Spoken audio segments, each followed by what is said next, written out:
salaantaada u diyaara cutub ka tirsan ciidanka qaranka jamhuuriyadda Soomaaliland ee jiidada Tukarraq mudane madaxweyne ku soo dhawow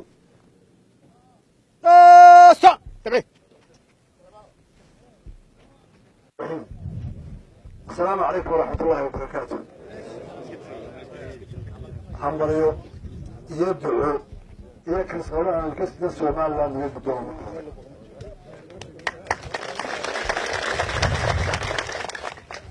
dadka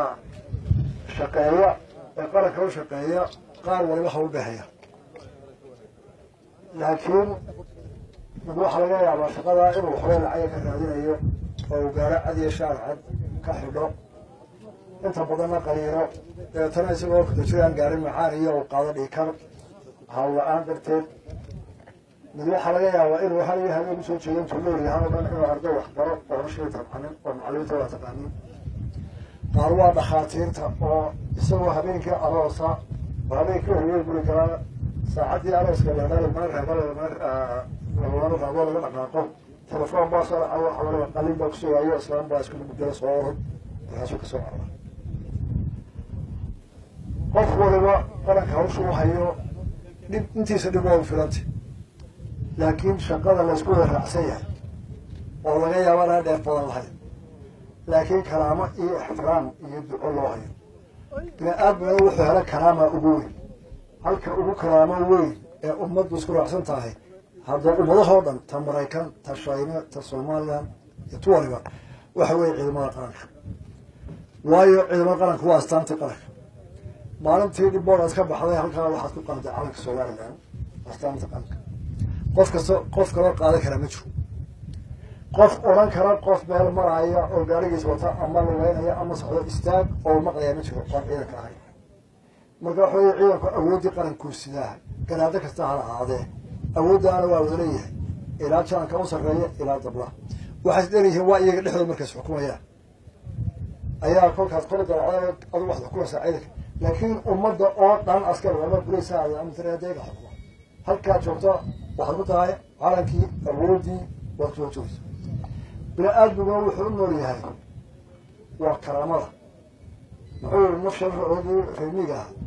naf karaamo weydi ha iska dhimato waayo xayawaanku wax bay cunaan oo way dhergaan oo way dhalaan laakiin bini aadmigu wuxuu ku nool yahay waa han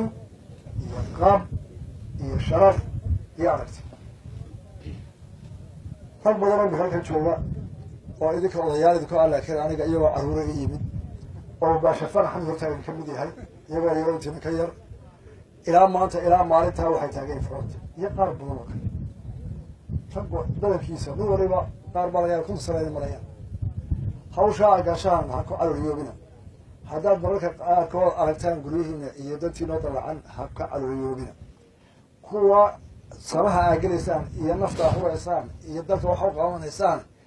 ilaahay meel kale xisaabtaad ka siinaya ubadkooda ka siinaya oryahooda ka siinaya caafimaadkeeda ka siinaya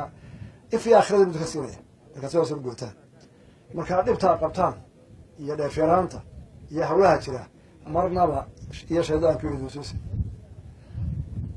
daraad markaa marayay meesha laga seeto gabar baa iga heshay waa ila hadashay soo dhawaatay waxay ku tiri adeer madaxweyne xaas askari baan ah شريط توصلوا حق فرنت فرنت جود هنا شوكا تضوع عرضنا أرجع كوريا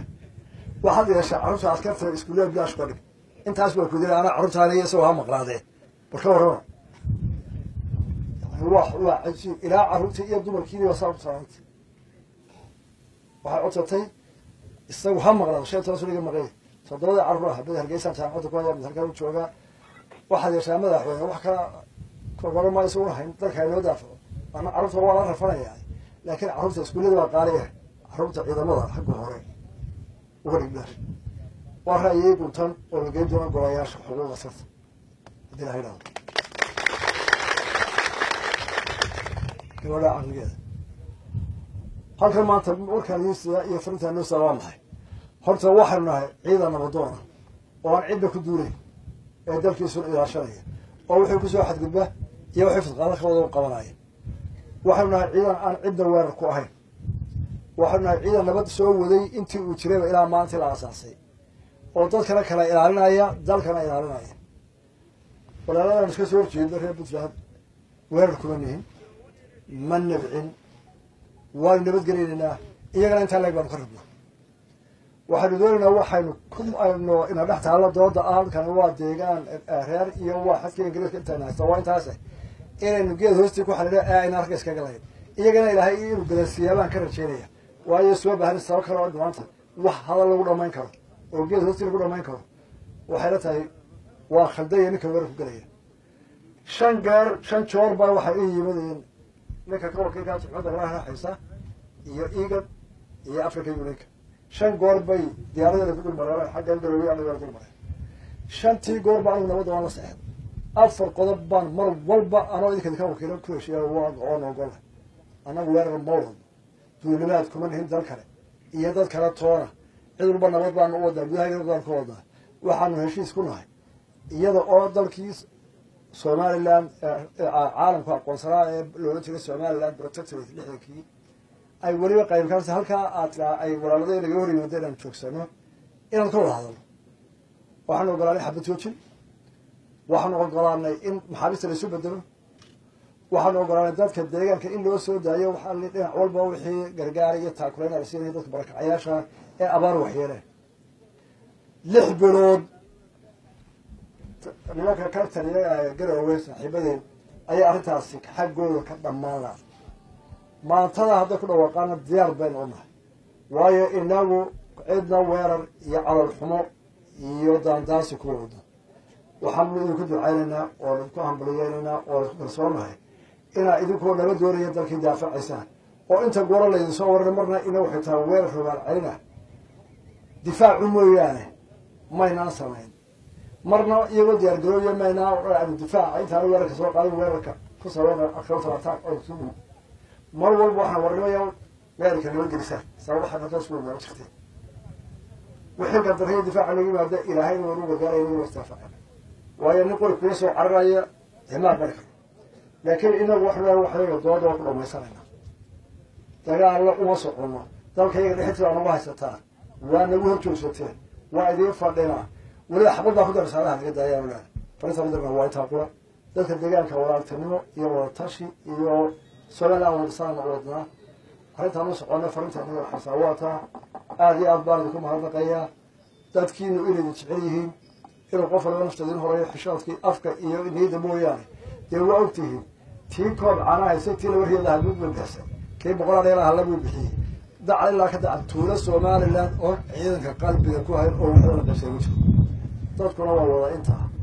insha Allah waxaan ugu ceebayaa fi aakhirsan ilaahay oo haydin hayo in dhibaatooyinka badan ay qabtaan ilaahay inaynu waartiqaad xalilo inuu soo dejiyo waxaan ku amaanaynaa sabarka oo yarateen mutaaqatan ninkii qoyskiinu laakiin qaran baa dhisan qaran kale hawsha suulay aad iyo aad baa mahadsantiin السلام عليكم ورحمة الله وبركاته